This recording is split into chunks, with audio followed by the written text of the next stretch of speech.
ভাই ভাই ভাই, আপনারা দুজন মিলে এমন বাসটা টানতেছেন কালা? ভাই এই যে বিলটা দেখতাছুন, এই বিলটা সারে আমরা হেই পারো যাইম। 1 মাস ধরে এই বাসটারে টাইন না লম্বা করতেছি। এই বাসটা লম্বা হইলে এই বাসটা দিয়ে আমরা হেই পারো যাইম।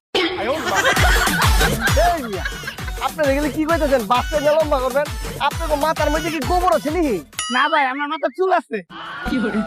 এই কারণ এই বাস যদি আর 1 বছর টানেন তাই লম্বা করবি, লম্বা করা পারবেন না ভাই। তাইলে আমরা ওই পারে জামু কেমনে? কেলা সাঁতার কাইড হয়ে পেরেছেন গা? তোমায় গো ভাই, আপনি তো ভালো বুদ্ধি দিছুন। চলা চাপ দে ভাই, আপনার আমি উপকার করলাম, আপনি আমার ধন্যবাদ না দিয়া টিপ মারলেন। ভাই। আমরা যাবো, ধন্যবাদ এমনি দেয়।